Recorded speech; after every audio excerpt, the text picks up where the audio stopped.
I gotta be vulnerable with y'all because I don't feel like people be vulnerable enough with y'all. So I went to church yesterday, and I might cry during this, but I just feel like somebody is here and they need to hear this. So I'll put myself out there, you know. Um, so the pastor was talking about many things yesterday. Great word, great word. And I have been mad ever since I went to church yesterday because he made a call for us to be the one. He said two make it work, but one makes it possible. And we know that for the body of Christ, the one that made it possible is Jesus, right? But in our day-to-day lives, we have to be the one. We have to be patient. We have to be kind. We have to be humble. We have to extend the branch that was extended to us to other people. And when that's never reciprocated, that gets very hard. And so I was telling God, I said, Lord, if I have to live this life where I'm always the one that gotta apologize, the one that gotta be humble, the one that gotta be quiet, the one that has to take the bruises, that has to take the beating, that has to be talked about, the one that still comes with the pure heart, the one that reaches out even though she wasn't the one that broke up the relationship. And people say, oh, well, and the pastor mentioned this yesterday. He was like, oh, well, you're the common denominator. Man, y'all know Paul was talking about the thorn in his side. Everywhere he went, somebody just had a problem with him, and he wasn't trying to do nothing but preach the word. Sometimes you really be coming with a pure heart and really looking for God, trying to give people God, and folks just don't like you. They just don't like you. You just not enough in their eyes for the spaces that you're coming into. And so I was like, Lord, if it's like that, I'd rather just die. And I gotta just say it how I said, I'd rather just die. I'd rather just die because somebody feel like that.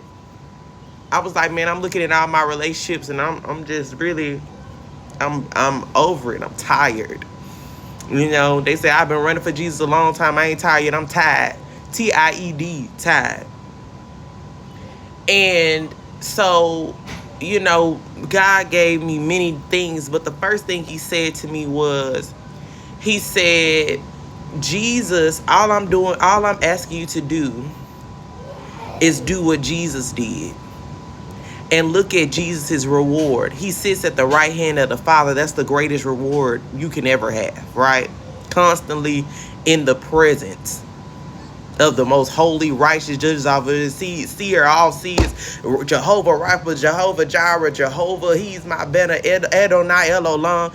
Come on, you know. And I said, well, you know me, I'm like the woman at the well. I'm like, Moses was a faithful servant dealing with all them Negroes, and you know, and he didn't get to see the promised land. And the Lord said, well, I could have killed him. When the devil came to collect his soul, I could have let him have him, because the wages of sin is death. And Moses sinned all that good he did, all that obedience he did. At the end of his life, he sinned and struck the rock instead of speaking to it. Right?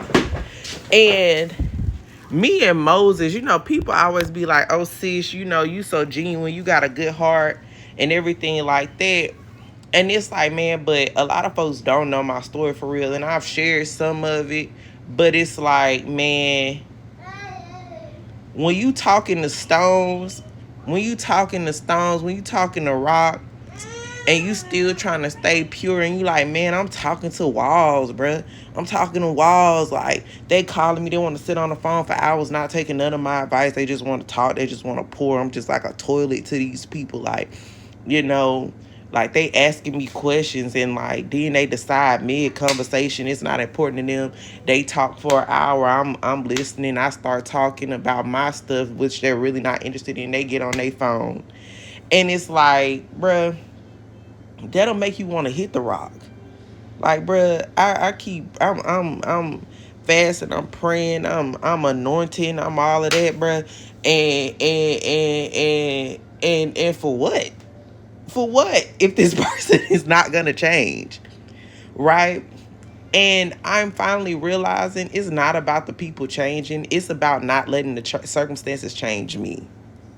I got it. And he used this vessel, this pottery, this earthenware as an example. And he used this brick, and he was like, we become the brick because we don't want to get hurt no more. And so you are effective in not getting hurt anymore, but nothing can build off of that. Generations, people that's supposed to connect to you, like it stops the flow. It stops the flow of being able to receive freely and pour freely. But when I got to Christ, and I'm gonna say this, and I'm gonna get up off of here. When I came back to Christ, I was so on fire, and I still love the Lord. And I wasn't around as many spiritual people, so I didn't get as many opinions. And this man said to me, and he was actually in my dream last night, but he said to me, he said, a lot of people be trying to run out of their wilderness with a whole bunch of people. He said, but sometimes the answer to your wilderness is in you. You don't need all them people. But at that time, I rejected that because I was like, well, maybe he got an alternative mode. But what he was trying to tell me is like, before you put all your eggs, since yesterday was Easter, in this basket and just have a belief that these are your people that God sent you, you might want to look around. You might want to look around. Because like Moses, there's some people that you can pray for and they will change. Because I think two of the people that was with that group, not because we know the children are the ones that got to go into the promised land, not the original people. So, but two of the original people ended up going into the promised land because they believed in God. So some people do change. The 2 out of the millions that came out of Egypt changed. But no shade, no tea.